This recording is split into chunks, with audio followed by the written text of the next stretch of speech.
Hello, dear colleagues. Welcome to our industry symposia, sponsored by Jafron. And it's about cytokine adsorption, current interest and limits. And please welcome Professor Olivier Joannet-Boyot, a head general manager of anesthesiology and critical care departments of University Hospital of Bordeaux.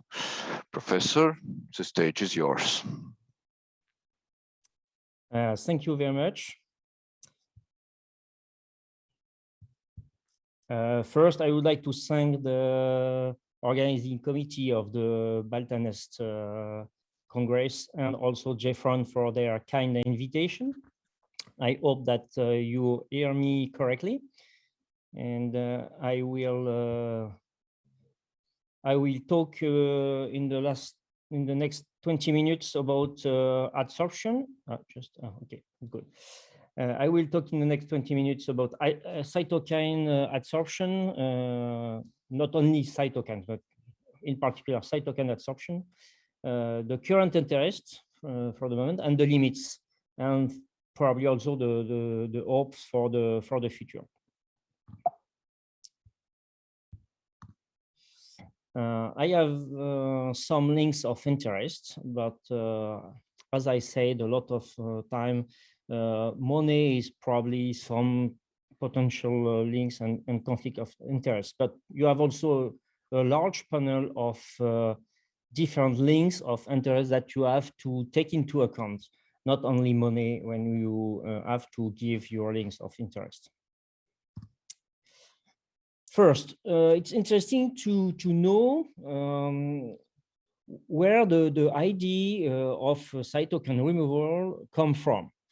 The first that thought that we have probably to remove some cytokines, and why was Gortendorst in the early 90s, when he took a pig, control pig, normal pig, healthy pig, hemofiltrate the pig, and infuse the ultrafiltrate into a healthy pig, and he saw no effect. Secondly, he took a septic pig, hemofiltrate the septic pig, infused the ultrafiltrate to a healthy pig, and the pig become septic, light septic, with decrease in cardiac output and also decrease in vascular resistance. And for the first time, Gortendorst proved that probably we remove some bad things. Now we know that it's probably cytokines, but also other molecules. We remove bad things that are able to mimic a sepsis to a healthy organism. In this situation, it was a healthy pig, and it's very important. And from this time, we did research for more than 25 years to know exactly what we have to remove and how we can remove the bad things, the cytokines and other molecules. Other point that is interesting to talk about first is the difference between adsorption. You can see there are different membranes with different level of adsorption. We will see this also after with other membranes. And we have also to understand the difference between adsorption or absorption, a D or a B, because sometimes I see for the young medical doctors some confusion about the terms. The absorption with a B is when the baby drink milk, the milk will go through the membrane of the stomach and will be transformed in other molecules. And this is absorption with a B. If the milk is on the floor and you have to remove it with a sponge, the milk will stay in the sponge and will not be transformed in other molecules. And this is adsorption, and it's clearly different. And when we use membranes in our practice, we do adsorption with a D and not absorption with a B. And as I said before, you can see there that you can see there that the level of adsorption capabilities of the membrane are clearly different, and the capabilities are different for different molecules. Some membranes are able to catch some molecules and not the others, and other membranes are able to catch the second one and not the first one, and so on. And you can see there that the AN69, that it's a polyacrylonitrile membrane, is able to reduce a lot the HMGBON, for example. As for the PMMA, the polymethyl methacrylate membrane, that is able also to reduce HMGBON molecule, but you can see the high cutoff membrane cannot, and the polysulfone membrane cannot too. And you can see there that the level of absorption of the membranes are clearly different. And it's more and more important to know what we have to remove and what membrane we have to use to remove the molecules that we want to remove. And it's a crucial point for the future research. In the literature, we have some data about the use of polymethyl methacrylate membrane for septic shock patients. And you can see that for this study, the membrane was able to reduce some cytokines like EL6 or EL10, more EL10, and also some white cells expression like monocytes. It's important to see that you can also have an action on some white cells potential expression. This is really important. Other membrane like oxyris, this is you can see a polyacrylonitrile membrane with a polyethylamine polycation that is grafted on the membrane, and after heparin is also grafted on the membrane. And due to this membrane is probably capable to catch some endotoxin and also some cytokines by absorption, as we saw just before. We have some data with animal studies from my friend Thomas Rimley from Lyon, where he found that we are able to remove endotoxins and cytokines from the pig with the AN69 membrane treated. You can see there the difference in terms of endotoxin level.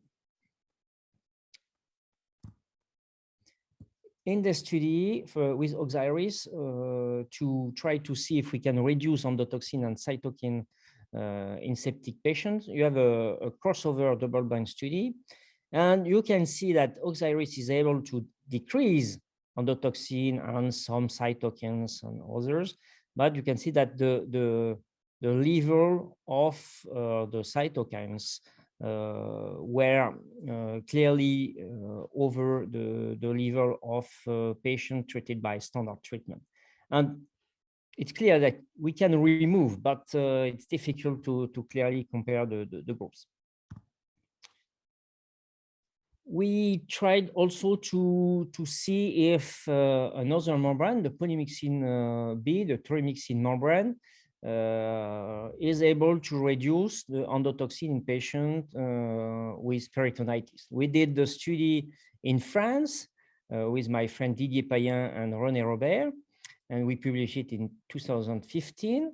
Unfortunately, we did not find good results, and we failed to prove that polymyxin B is efficient for septic shock patients with peritonitis.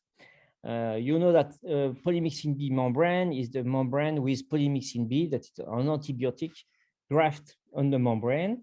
We cannot use antibiotic polymyxin B directly in the blood of the patient, because it's a very good antibiotic, but the antibiotic will kill the kidney of the patient more quickly than the bacteria. And we stopped to use the DES antibiotic. But when the polymyxin B is grafted on the membrane, is able to catch also endotoxin. But you can see in the study, we failed to prove a real benefits for this technique. That is also very expensive. The US teams also try to use the polymyxin B for quite the same study, just they control the level of endotoxin before randomization. And unfortunately, also you can see no statistically difference between the two groups. And another time, polymyxin B, unfortunately, was not able to show benefits for septic patients. Another membrane with a different type of adsorption capabilities is also the cytosorb. We have a lot of animal studies with the cytosorb, in particular from John Kellum in Pittsburgh.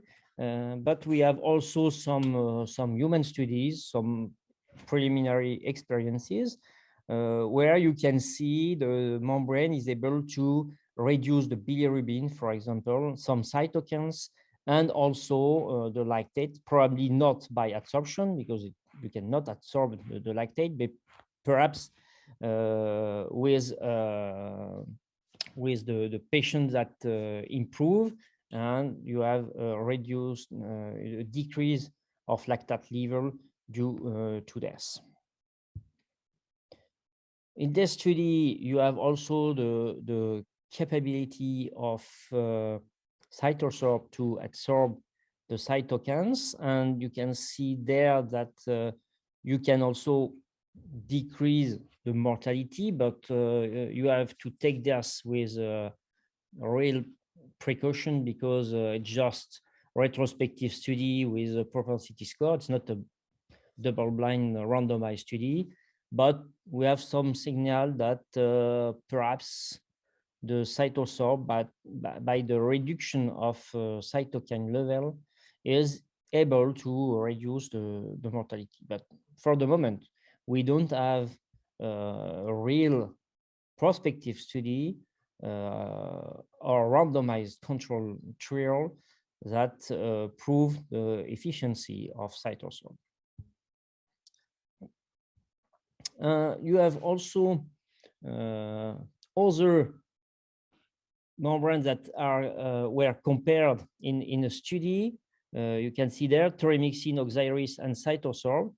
And clearly in the study, the cytosorb was less able to remove the endotoxin, but it's not the first capability of the cytosorb. We know that trimixin and oxyris are able to remove endotoxin, but not the cytosorb. But in the other hand, cytosorb is more able to remove some type of cytokines, probably with a better efficiency than trimixin. You can see there all the cytokines that the different membranes are able to remove, and you can see that cytosorb, it's better to remove a large number of cytokines, when oxyris is better to remove some of them, and endotoxin, and so on. And there's it's very important. And as I said before, it's really crucial to know what we have to remove and which membrane we have to use to remove it. And it's probably the most important problem. We will probably discuss this after, but for the moment, we don't know exactly what we have to remove, clearly, and it's difficult to know, and what amount we have to remove from the cytokines. But it's a good point. We know more and more which membrane we have to remove this or this cytokine or endotoxin or other molecules. Another membrane, the HA380 from Jeffron. This is a synthetic macroporous resin cartridge. that is also able to remove a large panel of cytokines, probably not the endotoxin, but as the cytosorb, more the cytokines or transmitter levels.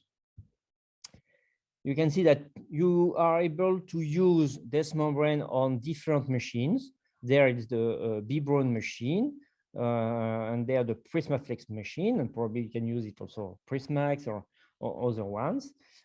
It's simple to implement the membrane directly on the machine.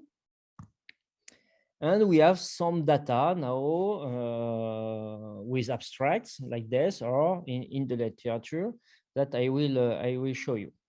This abstract is from the Vicenza Congress in Italy with my friend Claudio Ronco. And you can see that the membrane was used on the ECMO machine during the COVID-19 pandemic. And you can see that in the two patients, the membrane was able to reduce some cytokines, you can see there, and increase some expression of white cells. And this is a really important point, because in one hand, you can reduce the cytokine storm that disturb the immunologic regulation. And in the other hand, you are able to increase the expression of very important white cells that are able to express also some mediators and so on to fight the sepsis. Also there, the same membrane where you can see in a pneumonia patient with sepsis, the membrane is able to reduce the cytokines in the blood, but also in the bronchoalveolar lavage, and directly in the lung. Also, in their study, they used the membrane with high volume hemofiltration in comparison with standard hemofiltration. And you can see that it's more difficult there to show a clear difference in cytokines reduction.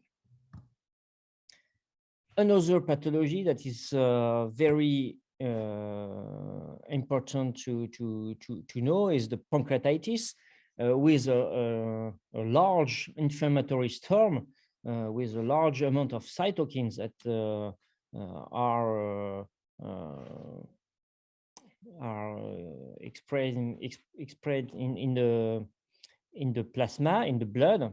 And you can see there the patients were treated by plasmapheresis with some good results, and finally a good level of survival and capability to remove triglycerides, for example, or other bad molecules. Most of the pancreatitis presented there are the hyperlipidemic or hypertriglyceridemic pancreatitis.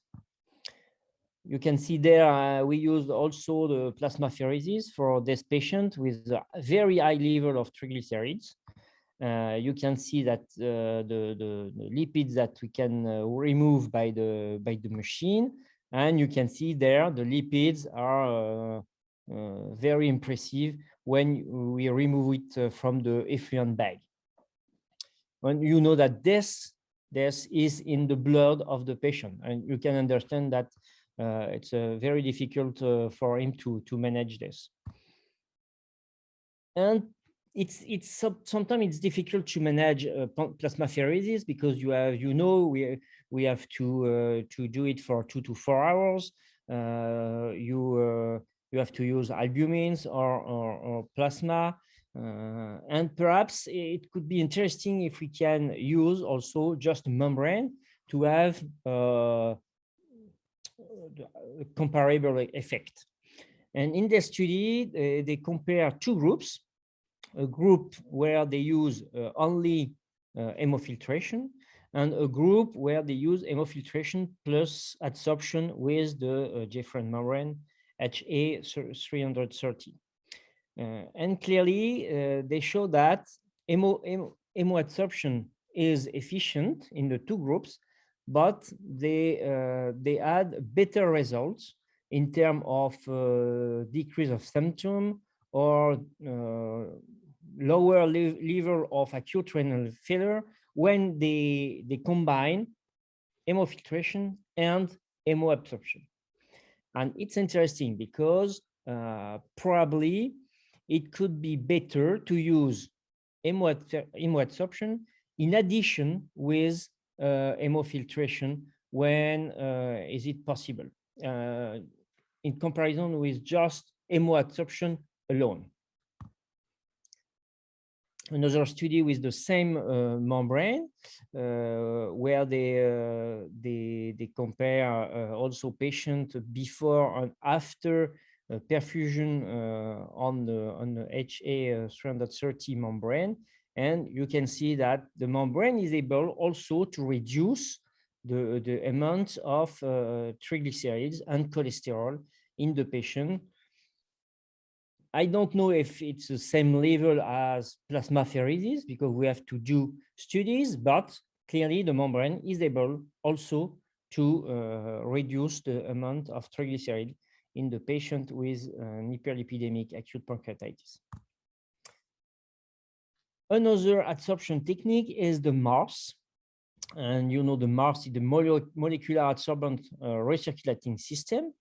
With a membrane that will do a contact between the blood of the patient and a closed circuit of albumin, and two membrane, one resin with anionic exchanger and one activated carbon adsorber.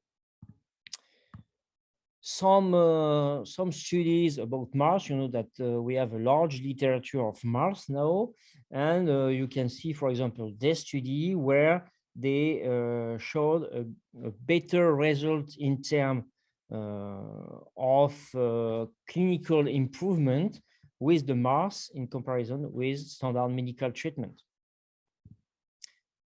But we can use also perhaps other techniques, because when you use the Mars, you have to use a large amount of albumin, and the two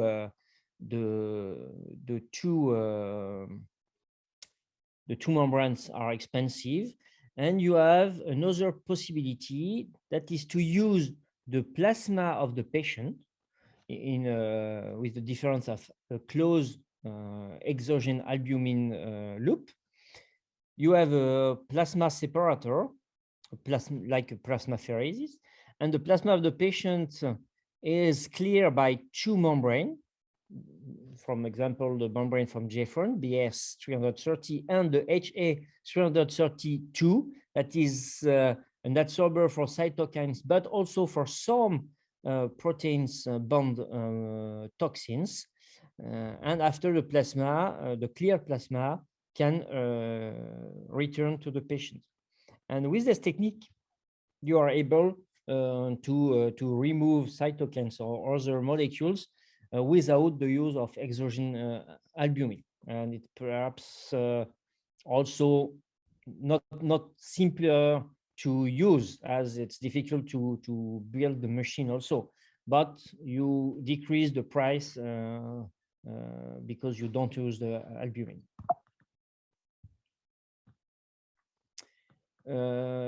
In a study that compare total plasma exchange and double plasma molecular adsorption that we have seen just before, and you can see that in fact you have quite the same level of efficiency between the total plasma exchange and the double plasma molecular adsorption for these molecules, and also for the clinical improvement.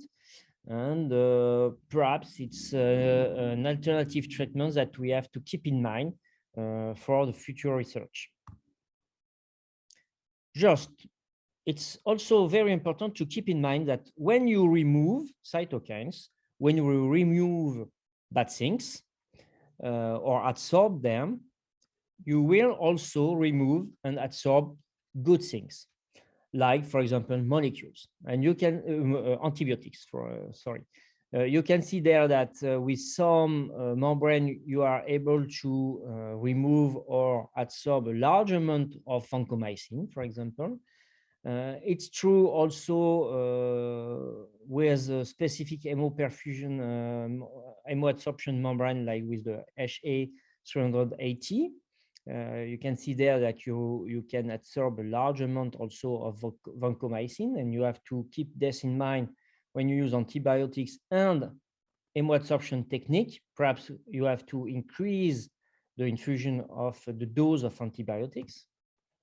You can see there that you can adsorb a large amount of amikacin, also aminoglycoside, with polyacrylonitide membrane, for example, but not with polysulfone membrane.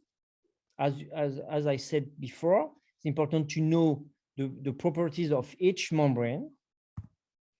And you can see there the meropenem within their study pharmacokinetic and pharmacodynamic recommendation for the use of meropenem when you use high adsorbent membrane. Okay, just to finish in time, take home message. All filters are not equal. And as I said, it's very important to know the specificity and the properties of each membrane. The filters have an impact on molecules removal, not the same for all the molecules. We have to choose the good membrane for the molecules that you want to remove specifically. The adsorption is a key factor. You can see the adsorption is better than hemofiltration alone, but perhaps adsorption in addition with hemofiltration is perhaps better also than just hemoadsorption alone. The crucial point is what molecules we have to remove, and we have to do more research about this because we don't know exactly for the moment which all the molecules we have to remove, which molecule we will remove but we don't want. That, as I showed you before, like for antibiotics. And clearly studies are warranted to use them in routine. I thank you for your attention.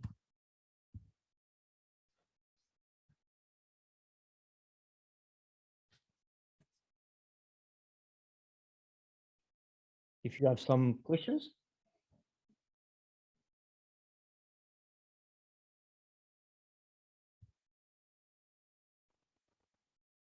I don't hear you.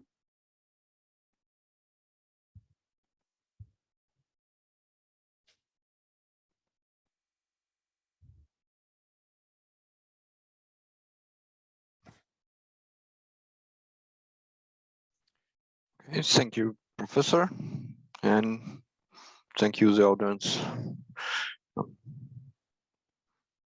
Okay, no particular questions?